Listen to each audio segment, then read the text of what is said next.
In this section of the lecture, I'm going to give an overview from a variety of perspectives of the rise of the US economy. By the early 20th century, the US had become the supreme industrial producer. This quote from a London newspaper in 1902, taken from Sylvia Nasr's book Grand Pursuit, gives a nice feel for the impression that the US rise had made on citizens in England. So the quote says, "The average citizen wakes in the morning at the sound of an American alarm clock, rises from New England sheets and shaves with his New York soap and Yankee safety razor.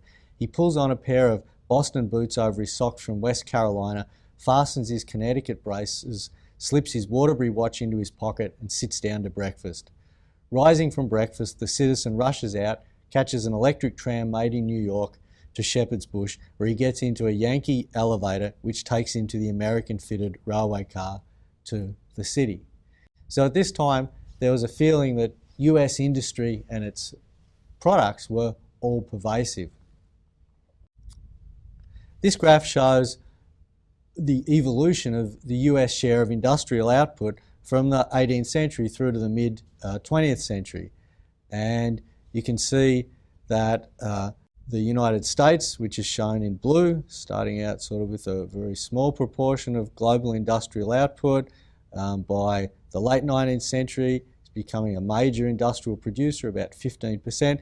Then by 1900, overtakes what had been the world's largest industrial producer, the United Kingdom, and then continues till the middle of the 20th century to increase its share of industrial output, so that at a peak, the US is producing over 40% of the world's industrial output. You can see sort of in this graph as well something, a feature that we talked about in a previous section, which is the decline of industrial output by developing economies. That's primarily China and India, whose share of world industrial output is being decreased. As it became the world's largest industrial producer, the US economy also became a richer economy. So this graph compares GDP per capita between Britain and the United States from the early 19th century through to the present. And you can see that the two lines are relatively sort of close together, but the US, which is the purple, is below the British line up until sort of the early 20th century, after which they kind of go along together for a while. And then from around about the period sort of World War I, the US economy is basically moving ahead of the British economy in per capita income. So being the world's largest industrial producer propels the United States to be the world's richest economy for a considerable period during the 20th century. What was it that made the US economy the world's largest industrial producer and the world's richest economy? Well, I think it can be argued that the next phase of industrialization was going to be about mass production. And for a variety of reasons, the United States ended up being ideally suited to be the mass production economy for the world during this period. This quote from Paul Romer says, "What made the United States unique was the combination of resource abundance and large markets." And what I'll argue in the next section of this lecture is that large markets were certainly important, resource abundance was certainly important. There was also a variety of other factors which contributed to the success of the US as a mass production economy.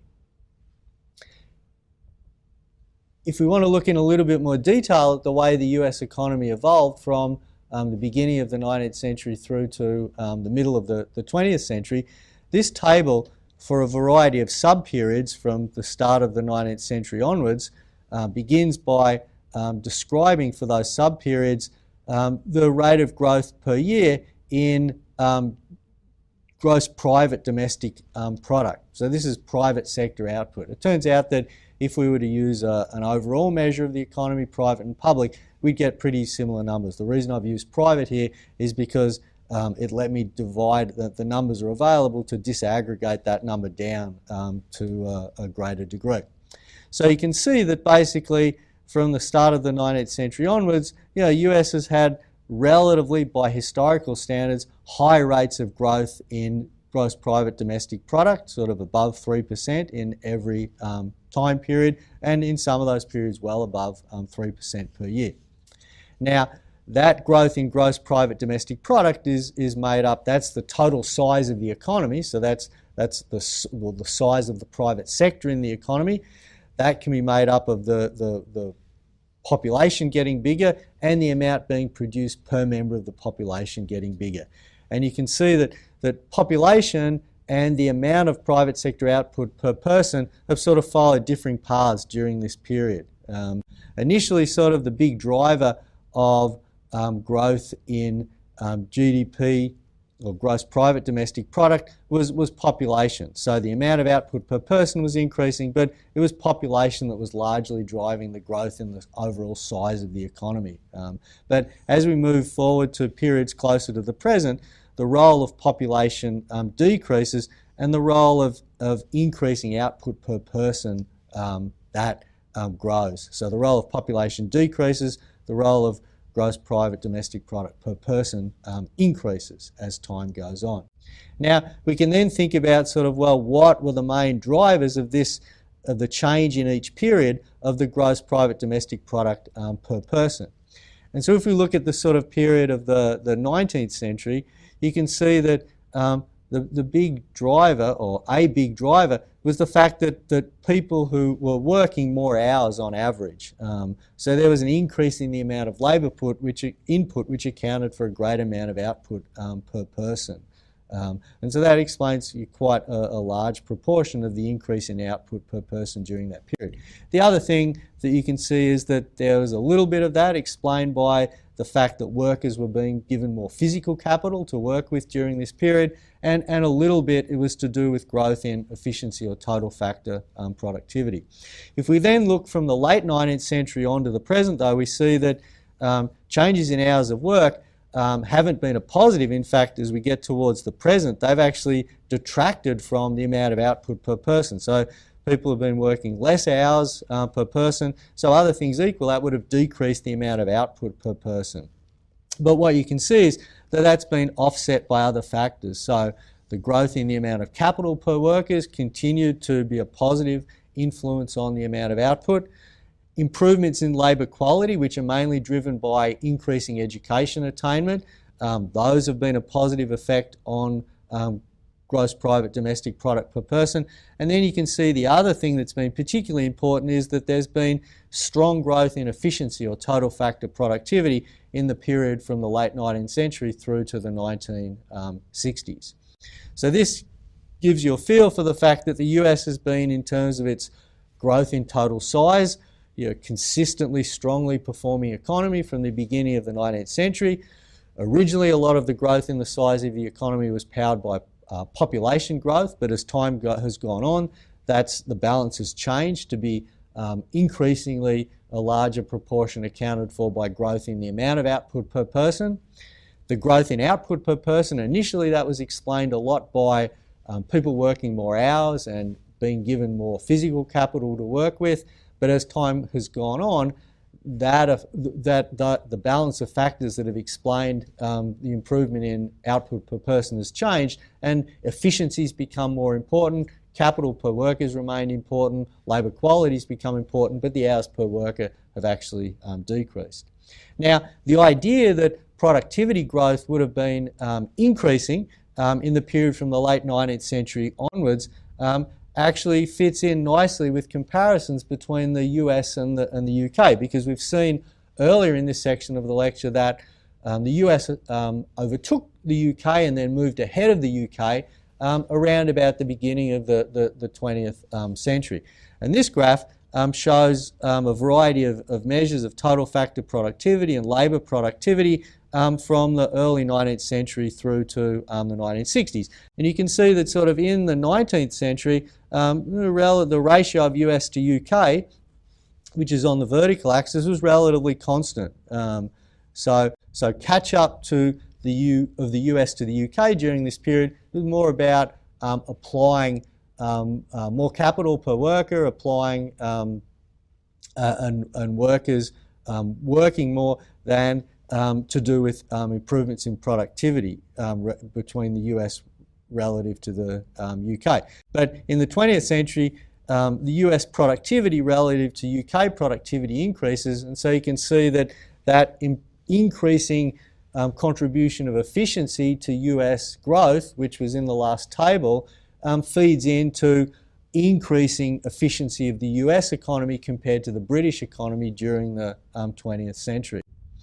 We can decompose that by sector in the economy, specifically looking at agriculture, industry and services. And so this table tells us the relative productivity in a particular industry in the US compared to the UK, the ratio for particular time periods. So if we look at, and the reason I've got A and B is that these are two different series that let me look at different time periods. If we look at sort of agriculture, you can see that the main story is that the US and the UK, were relatively sort of similar productivity in agriculture from the mid-19th century through to sort of the early 20th century. And that meant the US was a relatively productive agricultural economy because the UK was a relatively productive agricultural economy. Now, in industry, you can see that way back, even in the middle of the 19th century, that the US had a productivity advantage in manufacturing industry over the UK. According to these numbers, about 50% more productive. That productivity advantage actually increases over time, whichever of these series you use. In services, you see that back in the middle of the 19th century, the US was actually behind the UK, but that as time goes on, productivity in the US increases relative to the UK. Now, if we look at the composition of employment in the US and the UK, we can see that back in 1850, there's 60% of US economy is in agriculture, but as time goes on, the proportion is decreasing. So in 1910, only 30% in agriculture. The UK proportion is also decreasing, but it's starting from a lower base. So there's much more of workers shifting out of agriculture in the US than there is in the UK. And where are the workers going? Well, they're going into industry and into services. So in the US, we get this increase in the proportion of workers in industry. Also in the UK, but again, because there's less shifting out of agriculture, there's less shifting of workers into industry.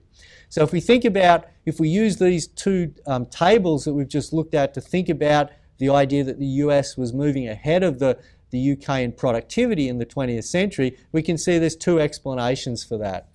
One is that workers were increasingly shifting in the US into industry and out of agriculture, and industry is the sector where the US has the big productivity advantage over the UK. So every time the US and even the UK shift a worker from agriculture to industry, that creates an advantage for the US because the US is more productive than the UK in industry, whereas they're about similar productivity in agriculture. So part of what's happening is the US is shifting workers to areas where workers are more productive. The other thing that's happening is, as we saw in the last table, that the US is just increasing its productivity advantage over the UK during this period. So especially in industry and services, the US is increasing the productivity of workers in those sectors relative to the UK. And so that also will account for growing productivity in the US compared to the UK. Now, talking about the shift of workers from agriculture to industry is a nice lead into saying something about sort of the evolution of the US economy during the 19th and early 20th century. And so, as we saw on the last table, in the early 19th century, the middle of the 19th century, the US was predominantly an agricultural economy. So the US is an economy where there's abundant land resources and a large proportion of that land is available for farming activity. So over 60% of the US land mass is available for agricultural activity. So it's a relatively rich land in terms of its capacity to produce food, for example, for the population living there. gradually from the beginning of the 19th century through to 1860, there's a movement of the European population, American population, sort of from the east to the Midwest and the West, increasingly sort of taking up land for agricultural activity. During this period, we get sort of the evolution of specialisation by region with, for example, Midwest producing wheat, the South producing cotton. So as sort of the different geographies of the US are increasingly understood, agriculture becomes more specialised in the areas where it's best suited. An important part of US agriculture during this period is the adoption of new technology. So for example, mechanical reaper for harvesting wheat increases productivity in agriculture. And of course, it's important to note that the US economy, the southern economy, cotton producing economy, involves the use of slavery. There's sort of a long history of debate on the effect of slave economy on US economic performance, whether this was an efficient way to organise economic activity for sort of plantation style production of cotton, whether this was in fact a drag on the economy of the South because it caused too much focus on agricultural activity and not enough focus on industrial activity. And of course, large literature on the long-term human rights and political consequences of slavery as an institution.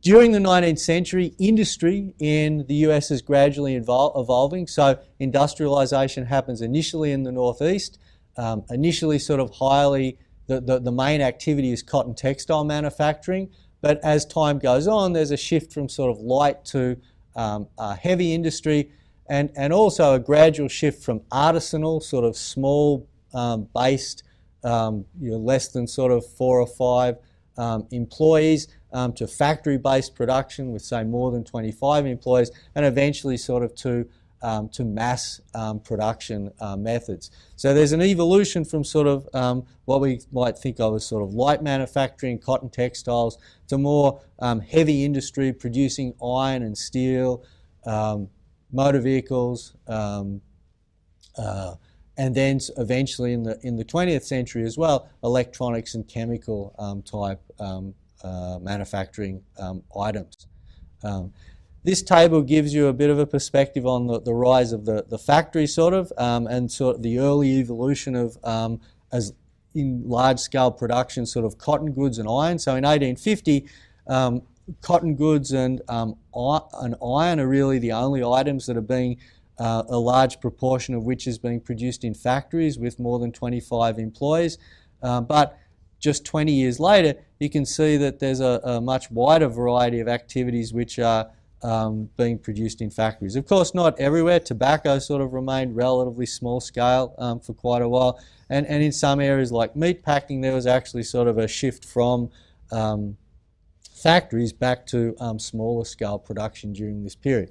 But this gives you a bit of a flavour for the general movement during this period, or general evolution, which was towards factory-based production. This gives you a bit of a feel for that evolution from light to heavy industry. So back in 1860, it's things like cotton goods and lumber, boots and shoes, flour and meal, which are the main manufacturing items. But as we move into the late 19th and early 20th century, it's machinery and iron and steel, shipbuilding, automobiles in 1920 that are becoming the main manufacturing items. So the US goes through this evolution in terms of the types of manufacturing goods that are being produced. Eventually it ends up in the era of mass production and distribution.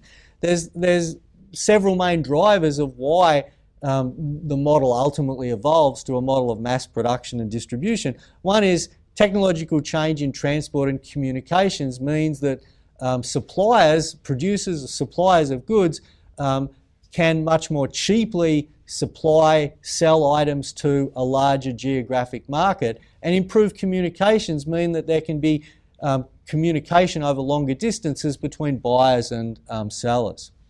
Secondly, the use of capital-intensive, energy-consuming, large batch production methods or assembly line production, and integration of different different methods of production is a driver towards large-scale production. So capital-intensive, energy-consuming meant that the owners of that capital wanted to be able to produce sort of on as large a scale as possible, taking advantage of that fixed capital, and to be running the machinery as continuously as possible, to be getting the most out of it.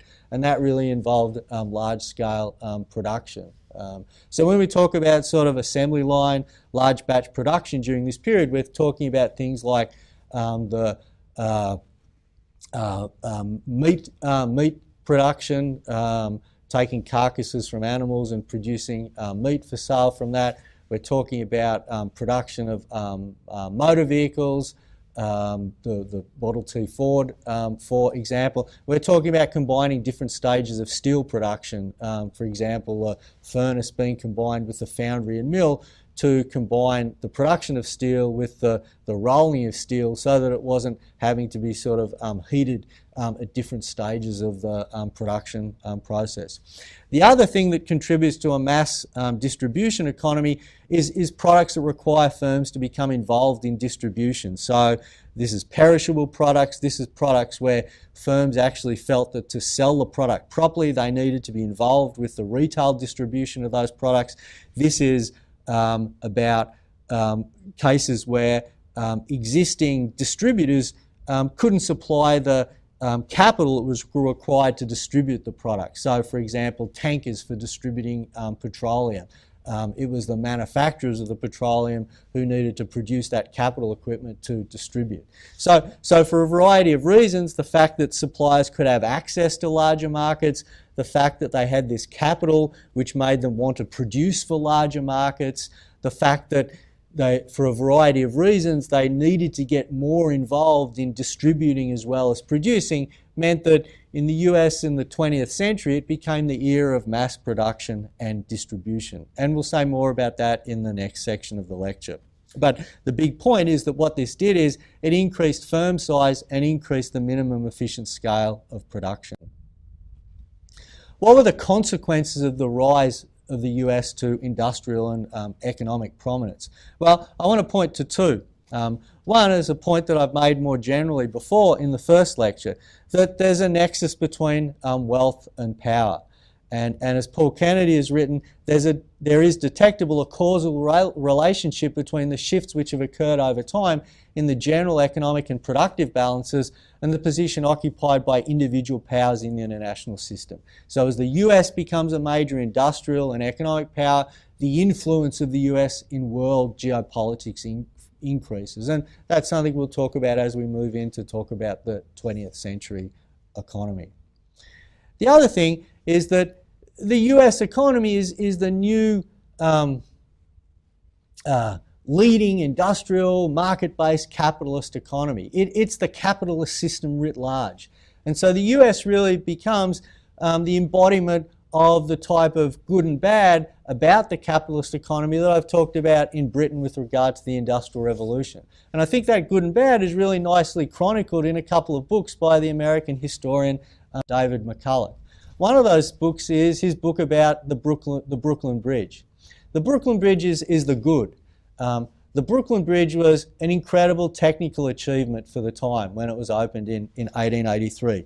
It was described as the eighth wonder of the world. And the creation of the Brooklyn Bridge involved solving some significant technological problems. So, for example, you can see these piles here. Those piles had to be sunk to the bottom of the base of the river, and that involved having to send men down to the bottom in what's called a caisson, which is a big chamber which was filled with air. This had never had to be done on that scale before. So if you've ever taken a bowl upturned in sort of the bath or in a sink of water and pushed down, you know that if you keep it level, then you can keep the air up inside it. And that's essentially what a caisson was. It was sort of like a large container that got pushed to the bottom. Of course, you also know that if you ever sort of bobble a container at all, that water will flow up into it. And so it was an extremely sort of difficult sort of task to make sure that this caisson remained balanced. And then what happened is that men would be sent down through walkways into this chamber where they would work, gradually building up the stone. And so over time, the caisson would rise up on the foundation that was being built. Another aspect was that in terms of managing this as a production task, for example, stone had to be brought from 20 different quarries to manufacture the Brooklyn Bridge. So it created management problems on a scale that hadn't been seen before. It required production of new manufactured items. So for example, each of the cables on the bridge involved 19 pieces of wire, each of which was 185 miles long. So that required production of wire of a length and on a scale that hadn't been done before. So in a whole variety of ways, the Brooklyn Bridge was a stunning technological achievement and sort of an emblem of the good about a capitalist market-based economy. The bad, which David McCulloch's also written about, was the Johnstown flood. So a group of Pittsburgh millionaires took over the South Fork Fishing and Hunting Club, which was located at something called the Western Reservoir. These were people like Andrew Carnegie, Andrew Mellon, Henry Clay, Henry Phipps Jr. Now this club was based on a reservoir. The reservoir had been created by partly through damming a river, and so there was a dam wall. After they took over the club, there were repairs made to this dam wall, and it turned out that those repairs were faulty. During a major downpour on May 30th and 31st in 1889, the wall gave way where these repairs had made, and eventually it didn't just give way where these repairs had been made, it ended up giving way sort of much more extensively around that. And it sent a 36-foot high wall of water several miles down the valley to a town called Johnstown. Now I've included a picture of the Johnstown flood here. If you Google a Johnstown flood and look at a whole lot of pictures, basically you see a whole lot of scenes that are like what we saw in the Japanese, Indonesian tsunamis of recent years. Basically total devastation. 2,200 people out of the 15,000 of the population died. One of the sort of key issues in the time after the flood was the extent of responsibility of the Fishing and Hunting Club. And basically they didn't feel themselves very responsible. They donated $6,000 and 100 blankets to the appeal, which for Johnstown flood victims, which eventually raised $2 million. And the club secretary, James Reed, said, as one of the stockholders, I most certainly regret the sad occurrence, but I cannot see how the organisation can be held responsible for the breaking of the dam. And in the end, there was no legal redress ever against the club. Basically, due to sort of deep pockets, they were able to fob off any legal action until people who'd been taking the action against them gave up on it. And so David McCulloch concludes, despite the progress being made everywhere, despite the growing prosperity and prospect of an even more abundant future, there were, in 1889, strong feelings that perhaps not all was right with the Republic. So again, as we look at an economy like the US, which is powering ahead, improving living standards for its population on average, there's always this sort of tension of the good and bad going on as well. In the next section of the lecture, I'm going to look in more detail at what were the main drivers of the US's rise to be the leading mass production economy in the world.